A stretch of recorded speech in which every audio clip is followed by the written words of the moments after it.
Bangladesh. Naturally, it causes a lot of anguish to all people in our country because, after all, Bangladesh owes its existence to us, India.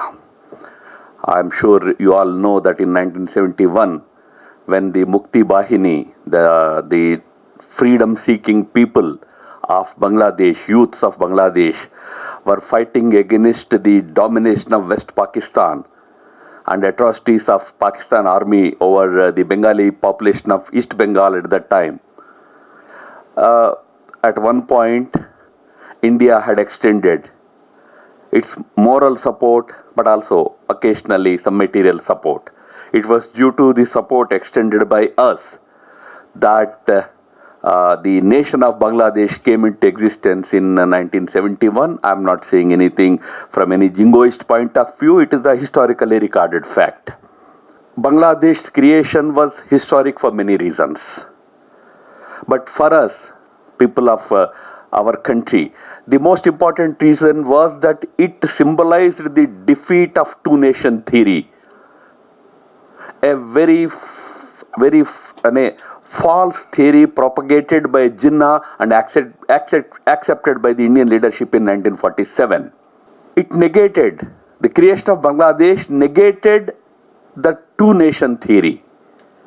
The two-nation theory was that Hindus and Muslims do not constitute one people. They are two different people. So they should have two different nations. It was a very false narrative. We were one people, we are one people. But unfortunately, the then leadership of our independence movement, out of compulsion you may say, or out of their eagerness to get somehow independence from the British rule, you may say, or some may even criticize that it was out of lust for power. Whatever may be the reason, they had agreed to this false proposition that we were two peoples and agreed for partition of the country. That's how Pakistan and India became two separate countries at the time of our independence. But in less than 25 years, Pakistan got again divided into Pakistan and Bangladesh. And the basis for creation of Bangladesh was a sense of Bengali nationalism. The Bengali people of Bangladesh, both Hindus and Muslims, they were experiencing extreme atrocities and oppression from the leadership of West Pakistan. Things reached such a situation that even after securing majority in the parliament elections in 1970,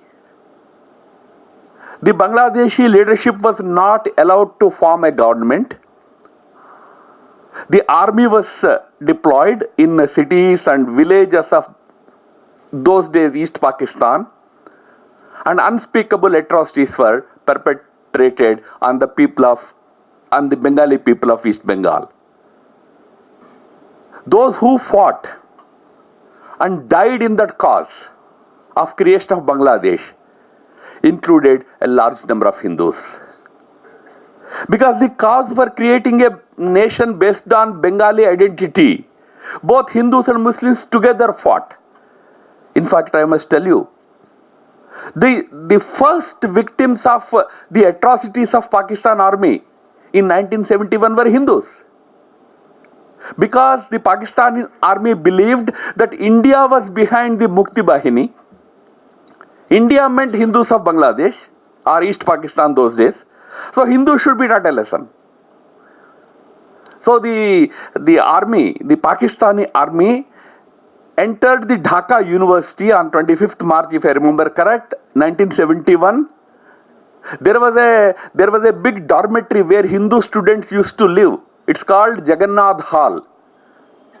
They attacked Jagannath Hall, and there are varied accounts of that atrocity. 5 to 10,000 people were killed in one evening, in one night. They were all Hindus at that time. Those who were killed were, majority of them rather. From then to India's intervention in November, and the surrender of Pakistan army before the Indian army in December, thus creating an independent Bangladesh through those 8-9 months. Together with the other Bengali Muslims of Bangladesh, Bengali Hindus also had made enormous sacrifices. It was the result of the sacrifices of all the Bengali people of Bangladesh, including Hindus and Buddhists and Christians and Muslims, that Bangladesh was created. I must also add one more thing here. When the atrocities against Hindus were being perpetrated by the Pakistan army, tens of lakhs of Hindus had fled that country, and naturally they all came into India. Close to 1 crore Hindus became refugees. In fact, that situation of unending flow of Bangladeshi Hindus into Calcutta, Agartala, Tripura and West Bengal, that actually had forced Indira Gandhi to intervene and make sure that Pakistan Army's atrocities had ended and Bangladesh was created. After the creation of Bangladesh, when Bangabandhu Sheikh Mujibur Rahman became the president of that country, or prime minister of that country, there was an agreement between Indira Gandhi and Sheikh Mujibur Rahman. It's called Indira Mujib Accord, it is called. It was signed in 1972.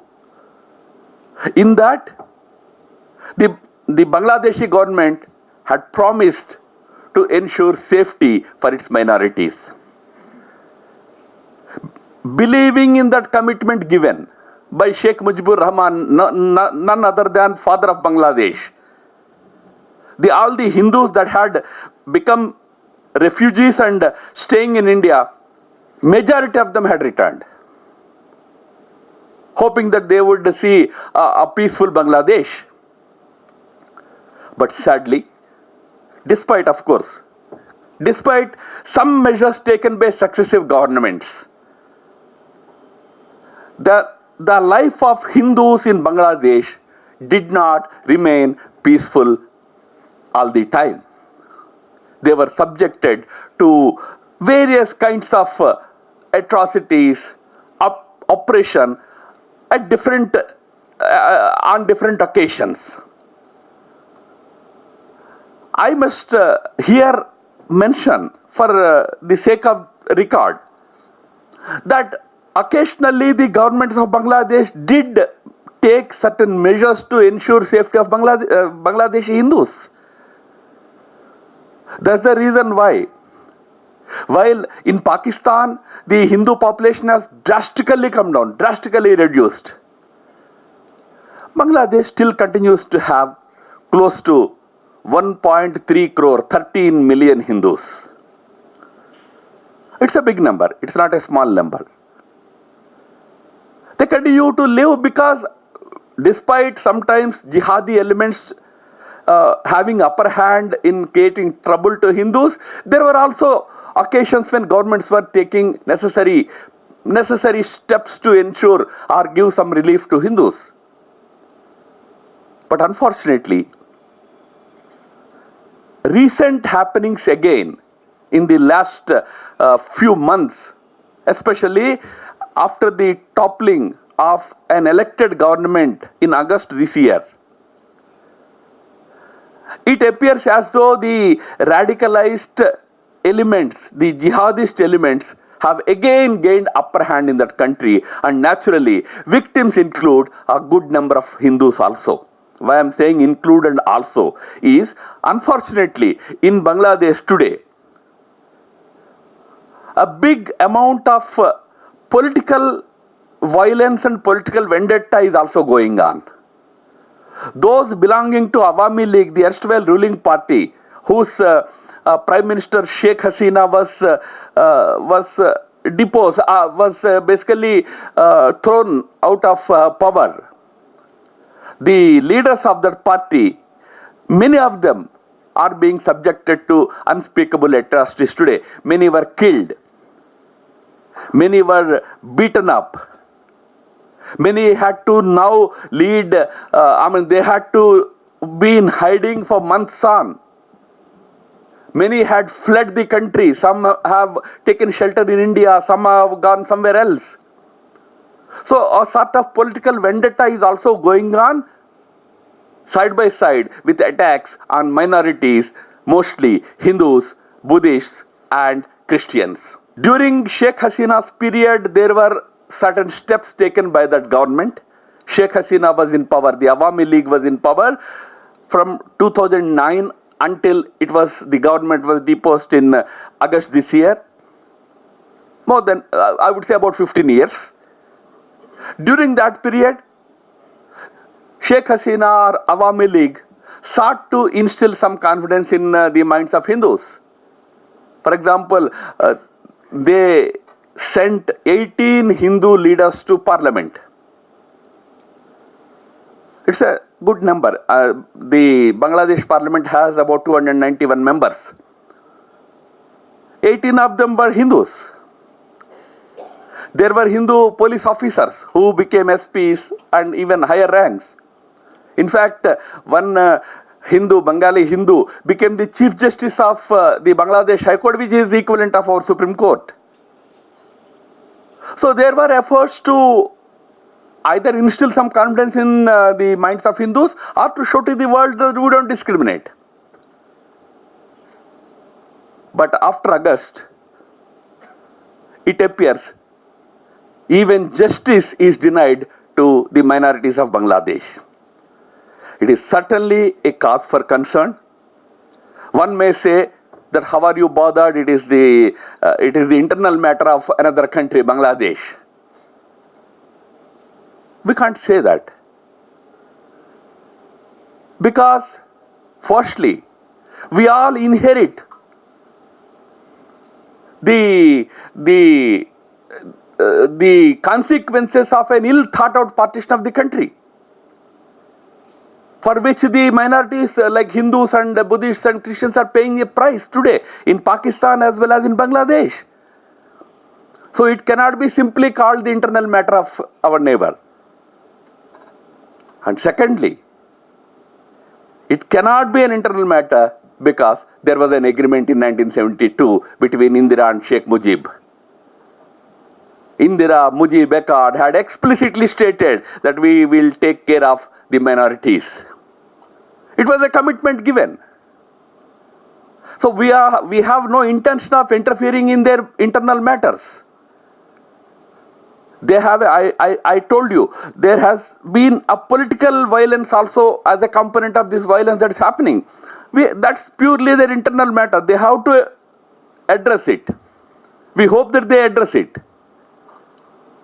But when it comes to minorities, India has a right to raise its voice. That's why even our Prime Minister raised his voice today. Not today, in the last few weeks on a couple of occasions. Not as a complaint, not as a criticism, but as a genuine concern.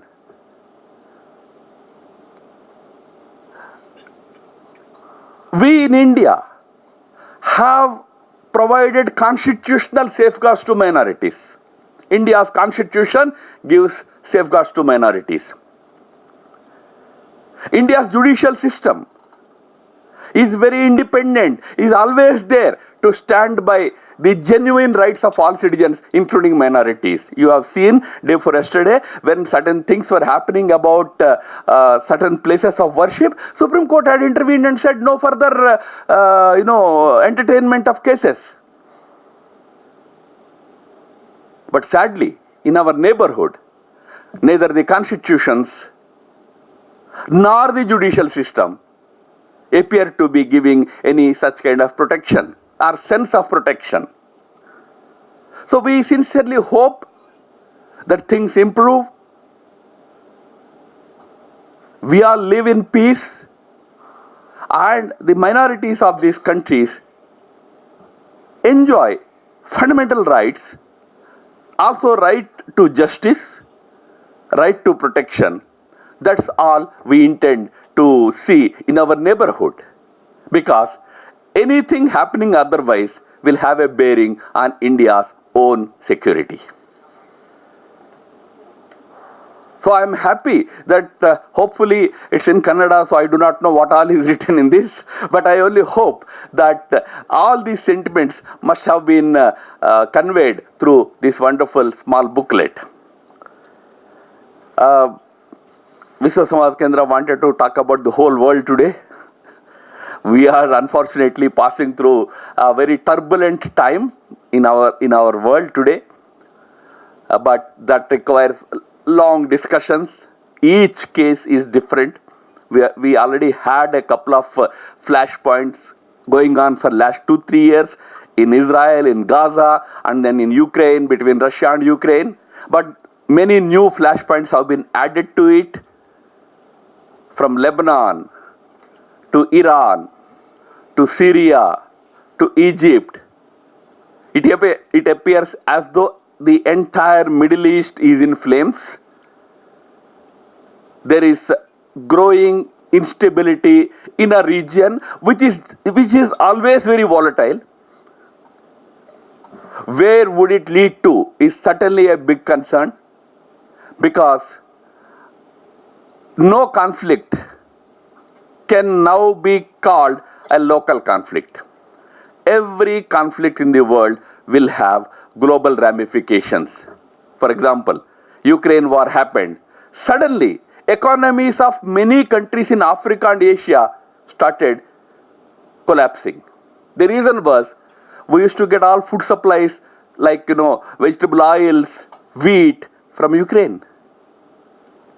When that thing stopped, even in our neighborhood in Bangladesh, suddenly there was a huge shortage of wheat. Countries in Africa which used to import food grains from Ukraine suddenly started feeling hungry. No food grains to supply to their citizens. So no conflicts can be called local conflicts. Secondly, what is happening in countries starting with Afghanistan to Syria today, now, even in Iraq today, indicate the return of the terror elements into powerful positions. Like those who are today seen as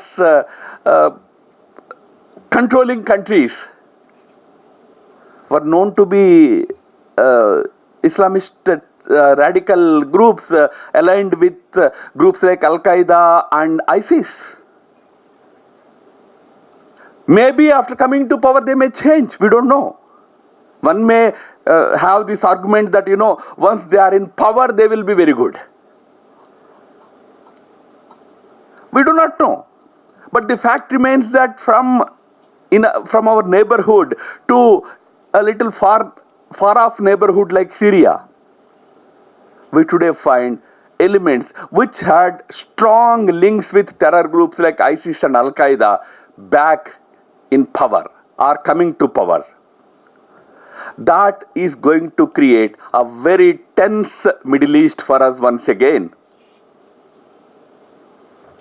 There are many arguments that, who is behind it. The conspiracy theories have no end in international politics. There will be lots of conspiracy theories. Some may say that Syria is actually a battle between Pentagon and CIA. There is an argument that Pentagon wanted to,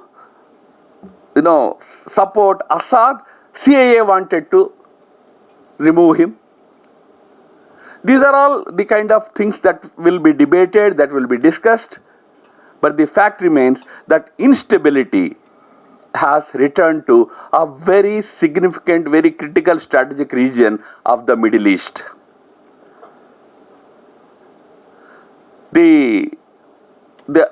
Israel is today seen to be on a dominant position at the western end of this whole Middle Eastern arc, the Islamic arc, after it took control of the Golan Heights in the last couple of weeks.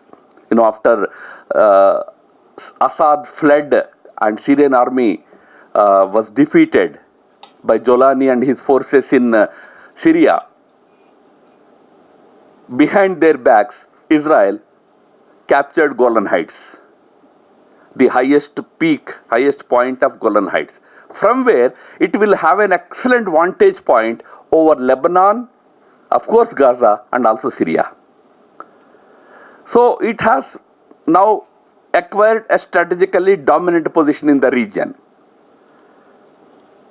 And on the other side of this arc, this unstable arc, is India. Again, in the hands of a strong leadership. We should both be concerned about the developments of this region, and added to these developments is the coming of a new leader, not exactly a new leader, return of a leader in America, President Trump's re-election. It adds to the prevailing confusion, because Trump is, of course, coming back to power with much more popular and strong support from his country. Today he not only controls, not only secured the popular vote, first time in 3 elections he secured majority in the popular vote. He got 49.8% popular vote, whereas his opponent Kamala Harris secured 48.8% vote. About 1%, a 1.1% vote difference was there. So he secured popular majority for the first time. But he got absolute majority in both houses. In the Congress, House and Senate, in both houses they have majority. He secured majority in almost majority of the US states. So he has governors in almost all the states now who are Republicans.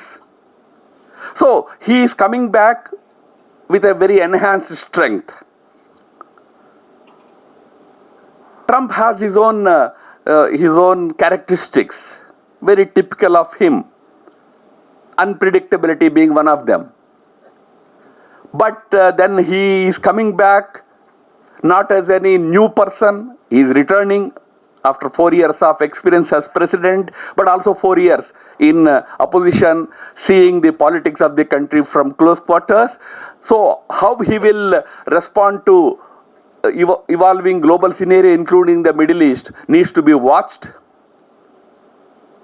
But all these situations, right in our neighborhood in Bangladesh, to whatever is happening in the Middle East today, certainly call for greater attention from our government, which our government is paying.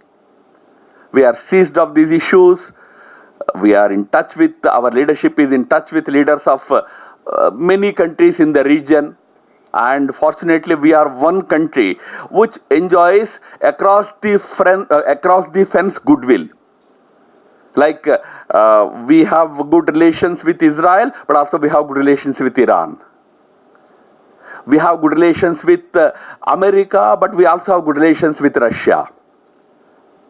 And after the major thaw in October between our Prime Minister and President of China, President Xi Jinping, even between India and China, things seem to be again coming back to normalcy slowly. So as a responsible regional and global power, we are playing our cards carefully, and when need arises, I am sure India will be in a position to play a pivotal or important role in stabilizing this crucial region. But only thing is, before I end, only thing I want to tell you, we are no longer a romantic power like in the past. बिना जरूरत के घुसने का हम नहीं करेंगे. Although I know many of you probably feel that, many tell you also that if India takes up, you can solve the Ukraine problem. People tell you. And some leaders also tell that India should come and do it. In Hindi there is a saying, जाके शेर का पूंछ पकड़ना बोलते हैं. If you out of over enthusiasm go and catch the tail of a tiger, You think that you can control the tiger. No, actually you can never leave the tail. Because if you leave it, the tiger will eat you up.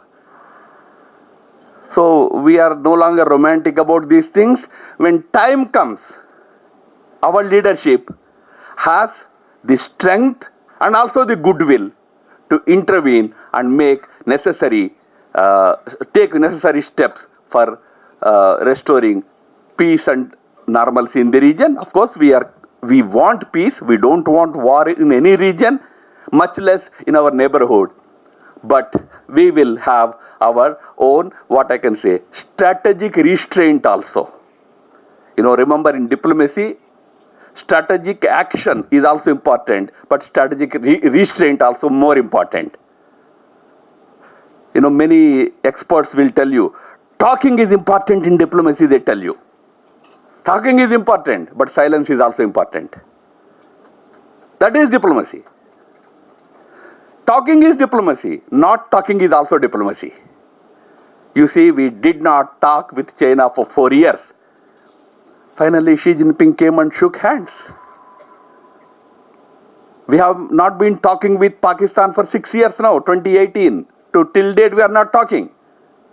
We have Mombatti Walas, candlelight fellows, who go to the border every year, 15th August, and say peace and all that.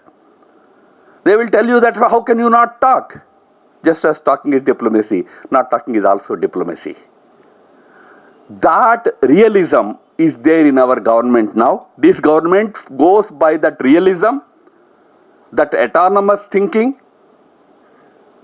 So, in this troubled world, we are a stable nation and we are a strong nation, ready to intervene as and when the time demands. Time. Not America, not China. Thank you.